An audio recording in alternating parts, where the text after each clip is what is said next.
大過年的，我婆婆非要鬧着分家，還說要把她的工資卡全都給大嫂花，結果轉身就想從我們家身上撈油水。我呸！臭不要老臉的！別怪我掀了你家年夜飯桌子。大年30那天晚上，婆婆突然給我打了個電話，語氣命令道：年夜飯訂好了，6666一桌，你倆趕緊轉賬給我。我直接摔碗開罵：要錢沒有，要命一條！飯錢誰愛拿誰拿。既然你們不把我當家人，那也別想我拿你們當人，誰偏心誰倒霉，忍气吞声，不存在的。3個月前，一個普通的周末家庭聚餐，一桌子菜，婆婆坐在主位上，滿面紅光。她清了清嗓子，鄭重地說：我下個月就正式退休了，退休金每個月有5000塊。她頓了頓，目光掃過我和大嫂，最後停留在大嫂王麗麗那張掛着討好笑容的臉上。婆婆說道：我跟你們爸商量好了，這筆錢以後每個月都直接打給麗麗。我握着筷子的手停在半空。媽，這怎麼行呢？您的錢您自己拿着花，給你就拿着。高鹏做生意到處都需要錢周轉，你又沒上班，在家裡帶孩子也辛苦，這錢就當媽給你們的補貼，也算是提前把我的養老錢交給你们保管了。我和我的老公高明坐在一旁，像是局外人。王丽丽得意地瞥了我一眼，高明的手從桌子底下伸過來，緊緊捏住了我的手。小靜，媽也是為了大哥好，你大度點，別往心裡去。我緩緩抽回自己的手，看着婆婆，我微笑着說：媽，既然您已經決定把養老金全托付給大嫂了，那我们做小的也得懂事，以後我跟高明就不再給您生活費了，您的養老我們就不插手了。我說完話，一桌子人都愣住了，當時高明的臉瞬間就白了，婆婆的笑容也僵在臉上，一臉不可思議。王麗麗的臉色瞬間變得極為難看，眉眼間滿是掩不住的厭惡。全家就我一個人笑着離開了餐廳。那頓飯不歡而散。回家後，高明第一次對我發了火，他說：你是這個家的兒媳，你太不懂事了，是你讓我在全家人面前下不來台。從那天起，我真的沒再給婆婆轉過1分錢。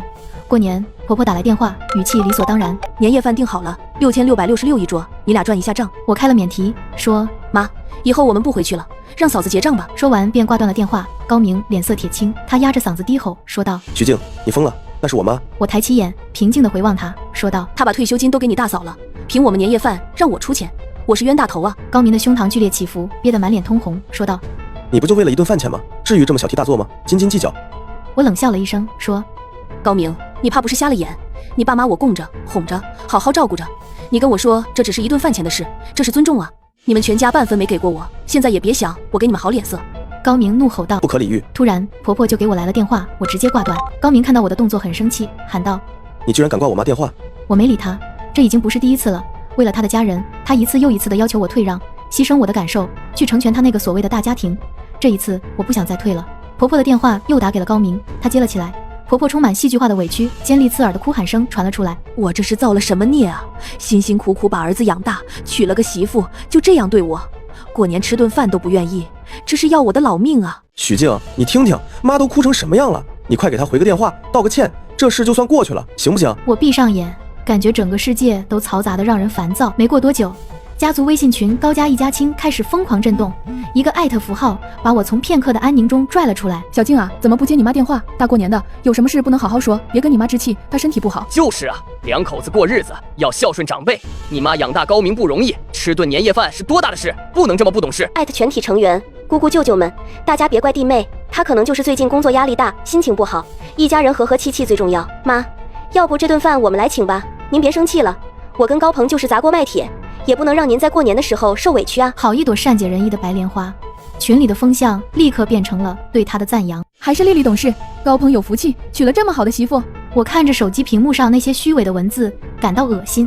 我拿起手機，直接在群裡回復了王麗麗：謝謝嫂子，既然媽已經把每月5000的退休金都給你了，這6666的年夜飯確實該你結，你替我們付了，我們全家都感謝你。剛剛還熱鬧非凡的微信群，瞬間陷入了死一般的寂靜。幾秒鐘後，幾個之前不知情的遠房親戚開始私聊我，小心翼翼地詢問情況。小靜，你婆婆退休金都給你大嫂了，真的假的？我沒有回復，我已經把炸彈扔了出去，剩下的就讓他們自己去消化吧。手機再次震動起來，是高明的電話，我接聽了。電話那頭傳來他氣急敗壞的嘶吼：徐靜，你到底想幹什麼？你要把家醜外揚到所有人都知道嗎？你滿意了？現在所有人都知道我們家這點破事了。我鏗鏘有力地說：這是家醜？哼，這明明是你一直逼我忍耐的事實。現在我想通了，你們全家還不如我一片指甲蓋重要。從今天起，老娘不忍了。我說完就直接掛了電話。那一晚，高明沒有回來，我猜他一定是被他媽和他哥輪番電話轟炸，焦頭爛額的在外面扮演着孝子和好弟弟的角色。我不管他們，回了房間睡覺。就在我熟睡的時候，感覺到了一道充滿怨念的眼神，是高明，他就站在我床邊看着我，然後他開口了，聲音沙啞說道：我媽被你氣得心臟病都快犯了，今天在醫院住了1天。我依舊閉着眼，沒有作聲。他繼續控訴說道：我哥說我沒本事，娶了個厲害媳婦忘了娘，我爸一晚上沒跟我說一句話。徐靜，我們這個家快被你攪散了。我緩緩睜開眼，在黑暗中對上他的目光，我平靜地說道：所以呢？他憤怒地咬牙說道：我已經在我們家群裡替你道歉了。我說你就是一时糊涂，不懂事，讓我給慣壞了。明天我会把年夜飯的錢轉過去，6666，我一個人出。我撐着身子坐起來，打開了床頭燈，昏黃的燈光下，他通紅的雙眼顯得格外猙獰。我拿起手機，點開那個名為高家一家親的微信群。果然，就在幾個小時前，他發了一大段卑微的文字。对不起大家，是徐静任性了，我替他給大家賠不是了。年夜飯的錢，明天我就轉給媽，咱們是一家人，這是應該的。高明，別這麼說，弟妹也是我們家人，一家人不說兩家話。真是諷刺，一個唱紅臉，一個唱白臉，配合得天衣無縫。我放下手機，抬頭看着他，這個我愛了5年，以為可以相伴一生的男人。高明，在你心裡，我和你媽、你哥，到底誰更重要？现在說這些有意思嗎？然後他像是下定了某種決心，看着我，給我下了最後的通牒。他說：徐靜，我不想再跟你吵了，我給你2個選擇。他用冰冷的語氣說道：1，明天你跟我一起去吃年夜飯，當着全家人的面給我媽敬杯酒，認個錯，這事就算翻篇了。他停頓了一下，眼神變得狠厲，又說：2，要不這日子也別過了。別過了3個字輕飄飄地從他嘴裡說出來，卻像3座大山轟然壓在我的心上。他說完那句話後，臥室裡只剩下我們2個人錯落的呼吸聲。我沒有哭，也沒有鬧，我甚至沒有憤怒的情緒。我的心在他說出那3個字時就已經徹底死了。我看着他，點了點頭，然後用一種連我自己都感到驚訝的平靜，輕聲說：好，那就別過了。高明臉上的表情瞬間凝固了，他愣住了，他的錯愕只持續了幾秒，隨即被惱怒所取代。他說：許靜，你別在這跟我賭氣，我沒時間跟你玩這種把戲。我不理會他，徑自掀開被子下了床。我走進衣帽間，從最頂層拖出了一個行李箱。我用手擦掉落在行李箱上的一層薄薄的灰，打開箱子，開始收拾我的東西。高明跟了進來，靠在門框上，雙手抱胸，冷眼看着我，說道：你演夠了沒有？我沒有抬頭，繼續收拾。見我不理他，他終於沉不住氣了，幾步衝過來，一把抓住我的手腕，氣憤地說道：許靜，你鬧夠了沒有？為這點破事至於嗎？我用力甩開他的手，冷漠地看着他，我說：高明，這不是小事，你為了維護你那個看似和睦的大家庭，讓我道歉，還花我的錢，憑什麼？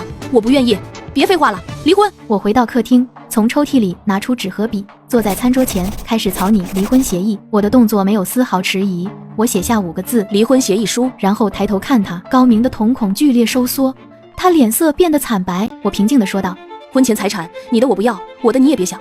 婚後共同財產，這套房子首付100萬，我爸媽出了90萬，你家出了10萬，按照出資比例分割，我拿90%，婚後共同還貸部分1人1半。車子是你婚前買的，歸你，公積金賬戶，婚後存繳部分1人1半。我每說一句，高明的臉色就更白1分。最後我說出他從未知道的秘密，我說：另外，我每個月還固定存了一筆錢做理財，這個賬戶在你不知道的地方，總共有30多萬，算是我個人的婚前財產轉化和增值。我已經諮詢過律師了，這部分屬於我個人。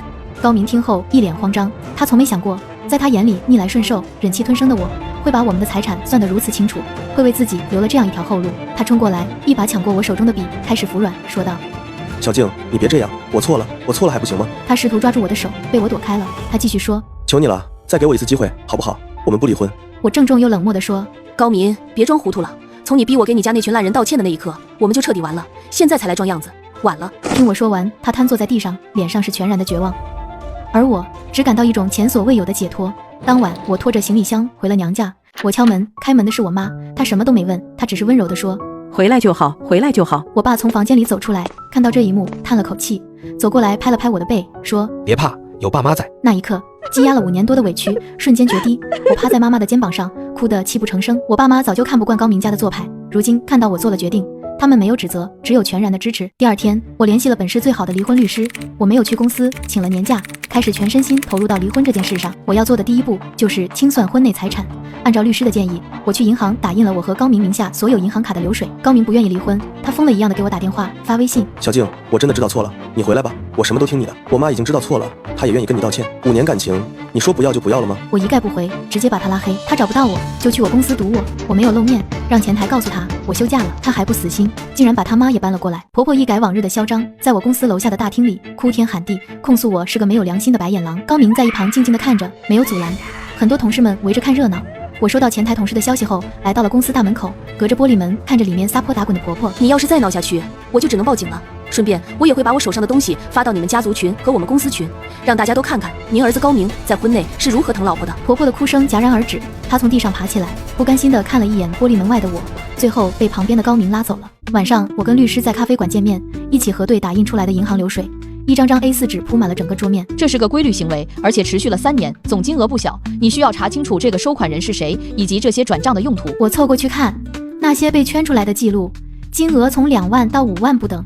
收款賬戶是一個我不認識的名字，王偉。許小姐，你看這裡，從3年前開始，你先生高明的個人賬戶上，每隔2-3個月就會有一筆固定金額的轉出。回到家，我開始搜索我大嫂王麗麗的家庭信息。很快，我在她一個的社交媒體上看到了一張家庭合影，照片上王麗麗親密地挽着一個年輕男人的胳膊。照片的配文是：祝我弟弟王偉新婚快樂。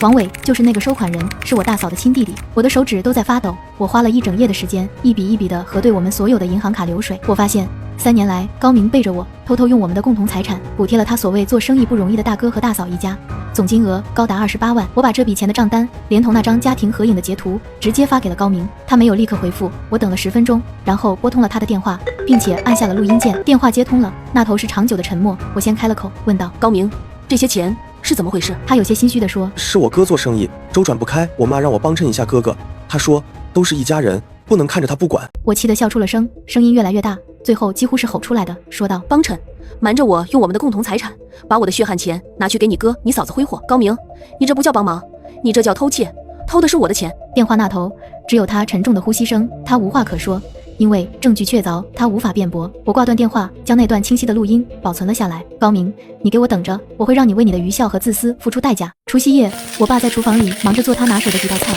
我媽則拉着我一起包餃子。這是我結婚5年來過得最舒心的一個年，不用再看婆婆的臉色，不用再聽她拿我和大嫂做比較，更不用面對高明的和稀泥。手机震動了一下，我拿起来看，是一條高明發來的微信。他發了一張照片，一張極其豐盛的年夜飯照片，龍蝦、鮑魚、帝王蟹，滿滿當當一大桌，背景是一家看起來很高檔的酒店包廂。照片上他的家人都在，每個人臉上都帶着略顯僵硬的笑容。照片下面配了一行文字：小靜，菜都點好了，等你回家。我看着那張照片，只覺得無比諷刺，沒有絲毫猶豫，我長按他的頭像，選擇了刪除聯繫人。大年初2，我一個遠房表姐來家裡拜年，她跟高明的堂哥是同事，算是有一些交集。聊着聊着就聊到了高明家那頓著名的年夜飯。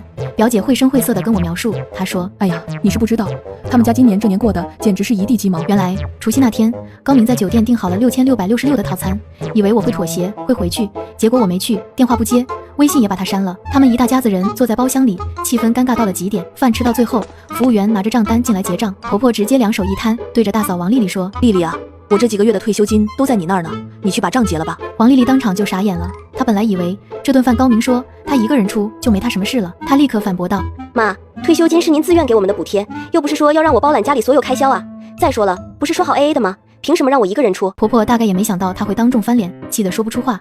大哥高鵬在一旁幫腔，對婆婆說：我們家什麼情況你不知道嗎？生意賠了那麼多錢，哪有閒錢吃這麼貴的飯？最後在飯店服務員親切的注視下，高明漲紅了臉，他拿出自己的信用卡刷了全款。表姐笑得前仰後合，說道：據說當時高明臉都綠了。但這還沒完，回到家，真正的戰爭才開始。高明跟他哥高鵬因為錢的事爆發了史無前例的大吵。高鵬罵高明沒本事，連個老婆都管不住，害得全家跟着他丟人。高明則怨他哥把他當提款機，平時一直壓榨他，拖累他，哥倆差點動了手。婆婆在中間哭着拉架，最後把所有的錯都歸咎到我的頭上。她說：都怪那個許靜，那個掃把星，要不是他，我們家怎麼会變成這樣？我媽聽完氣得直拍桌子，憤怒地說：這家人真是上梁不正下梁歪，離得好，離得太好了。我安靜地坐在旁邊，聽到這些，我心裡只有一種看小丑表演的快意。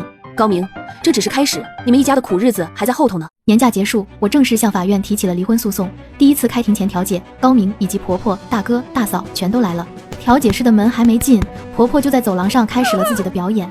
她一屁股坐在地上，拍着大腿，哭喊着說：你騙了我兒子的感情，現在還要分我家的房子。大哥高鵬和大嫂王麗麗則一左一右地搀扶着她，臉上掛着悲痛又無奈的表情，活像一出苦情戲。高明站在一旁，臉色灰敗，看着我，眼神裡充滿了懇求。我目不斜視地從他們身邊走過，直接進了調解室。調解員是個40多歲的女法官，看到這陣仗，眉頭微微皺起。高明的律師，一個看起來很精明的男人，先開了口說：我的當事人高明不同意離婚，希望雙方再給彼此一個機會。如果原告執意要離婚，那麼應該嚴格按照法律平分財產，且原告名下有不明理財，存在婚內揮霍、轉移財產的行為。輪到我的律師發言，他沒有說任何廢話，直接從文件袋裡拿出了一沓厚厚的材料，遞交給了調解員。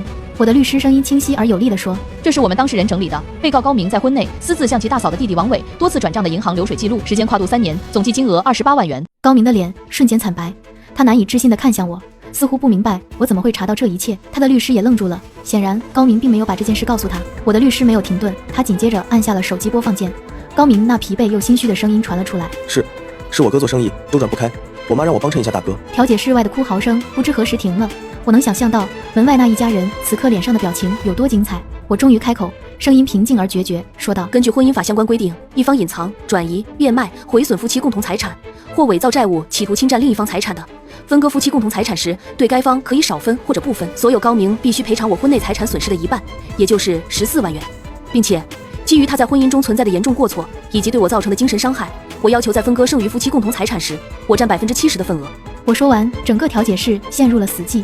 高明的律師額頭上滲出了細密的汗珠，他張了張嘴，卻一個字也說不出來。主動權從一開始就牢牢地握在我的手裡，這場戲才剛剛開場，調解毫無疑問地失敗了。高明一方開始在房子的歸屬上做文章。法庭上，面對我方律師提出的婚房首付我父母出資90萬，他們家只出資10萬的事實，婆婆突然站了起来，她指着我，情緒激動地對法官说：“法官大人，我们家當年明明是出了50萬的首付，你不要聽他胡說，他分明是想吞了我們家的錢，我兒子怎麼娶了他這個喪門星？”是的，法官，這件事我可以作證，當時我婆婆為了湊這50萬，還找我們家借了錢呢。他們一唱一和，試圖把水攪渾。高明低着頭，沉默不語。他大概也一直以為他家真的出了50萬，因為從我們買房那天起，他媽就一直在外面吹噓，是他們家出了50萬巨款，才讓兒子在城裡安了家。他享受着這份面子，從未對此懷疑過。我方律師聽後站起身，從容不迫地向法官提交了3份新的證據。法官，這是第一份證據，是我當事人許靜女士的父親許建國先生在購房前1個月內分2次向許靜女士個人賬戶轉賬的銀行記錄，一筆50萬，一筆40萬，共計90萬元整。轉賬憑證上有明確的購房備注。律師將銀行回單的複印件呈上。這是第2份證據，是我當事人許靜女士與她母親周雅女士的微信聊天記錄，記錄中周雅女士明確提到，你婆家能出多少是多少，別為難高明，不夠的我們給你補上。這份聊天記錄已經做了公證，具有法律效力。打印出來的聊天記錄，白紙黑字，清清楚楚。最後，這是第3份證據，這是被告高明的母親當年向我當事人許靜女士賬戶的唯一一筆轉賬記錄，時間、金額都非常清晰，10萬元整。事實是我們婚房總價150萬，首付100萬，其中我父母出資90萬，高明的母親出資10萬，但高明的母親5年來一直對外宣稱他們家出了50萬。我說完，旁聽席上幾個高家的親戚面面相覷，臉上寫滿了震驚和尷尬。高明猛地抬起頭，眼神裡充滿被欺騙的屈辱，震驚地看向婆婆。原來從頭到尾，她都只是被蒙在鼓裡的傻子。婆婆的身體晃了晃，她臉色慘白，一個字也說不出來。離婚官司還沒最終判決，高家就出事了。壓垮駱駝的不是我這場官司，而是大哥高鵬。高鵬所謂的投資項目，其實就是參與了本地一個臭名昭著的非法集資。他不僅把這些年從高明這裡拿走的錢，連同婆婆一部分退休金全都投了進去，還用自己的名義給項目做了擔保人。結果項目爆雷，主犯捲款跑路，高鵬血本無歸，還因為擔保人的身份背上了200多萬的巨額債務。一夜之間，他從一個在親戚面前吹噓的大老闆，變成了一個負債累累的窮光蛋。一群凶神惡煞的催債人直接堵到了他父母家的門口。老舊的樓道牆壁上被紅色的油漆噴上了刺眼的大字：高鵬欠債還錢，天經地義。鐵門上也被潑了紅油漆，所幸被膠水堵死。婆婆當場就被嚇得心臟病發作，直接送進了醫院。大嫂則在出事的第一時間拿走了自己手頭所有值錢的東西，連夜回了娘家，並且放話出去，說高鵬的債務是他的個人行為，跟他和孩子沒有任何關係。大哥100萬欠款，大嫂捲款跑路。婆婆在病床上聽到這個消息，才終於醒悟過來。她那的退休金，一部分早就被王麗麗拿去買了包包和化妝品，另一部分則被高鵬扔進了那個無底洞。他最疼愛的大兒子一家，在他最需要的時候給了他最致命的一擊，整個家的爛攤子全都壓在了高明一個人身上。我從當初那個私聊我的親戚口中聽到這些消息時，正在我新租的公寓裡悠閒地喝着下午茶，陽光透過落地窗灑進來，溫暖而明亮。我沒有任何幸災樂禍的感覺，也沒有絲毫同情，只是覺得這世間的一切果然都有因果，他們當初把算盤都崩我臉上了，如今得了這報應，是他們活該。高明是在一個工作日的傍晚找到我的，他不知道從哪裡打聽到了我新租的公寓地址，憔悴落魄地站在我的家門口。不過短短半個月，他像是老了10歲，身上那件皺巴巴的襯衫還是我們沒分開時我給他買的。他看到我，直挺挺地跪在了我的面前，他聲音嘶啞地說：“小靜，我真的知道錯了，我以前就是個混蛋，我不該那麼對你。”他一邊說，一邊抬手狠狠地扇了自己2個耳光，又說：“求你，看在我們5年感情的份上，撤訴吧，我們不離婚了，好不好？現在只有你能幫我了，我哥的債主天天去醫院鬧，我媽的醫藥費都快交不起了。”這是你家自找的，你找我是想要我扶貧啊？別做美夢了，再來騷擾我直接報警，我們早就沒可能了，離我遠點。第2天，婆婆也來了，是高明攙扶着她來的。她穿着病號服，臉色蠟黃，十分虛弱。一見到我，她就掙脫高明的手，顫巍巍的要給我下跪。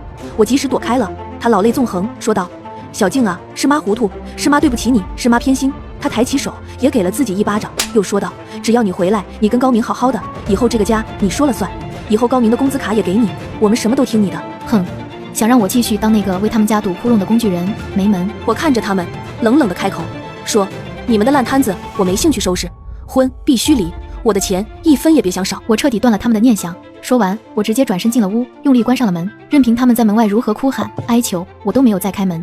我不是來開慈善堂的，更不是來給你們的愚蠢和貪婪買單的。法院的判決書下來得很快，結果和我預料的幾乎一致。高明婚內轉移共同財產28萬的事實成立，法院判決他需從其個人財產中賠償我14萬元。關於婚房的分割，根據首付款出資比例和婚後共同還貸部分，綜合高明存在的過錯情節，最終判決我獲得該房產78%的份額，高明獲得22%的份額。拿到判決書的那一天，我委託律師全權處理後續的房產交割事宜。高明為了盡快拿到錢去還債，只能同意將房子立刻掛牌出售。房子最終以350萬的價格成交。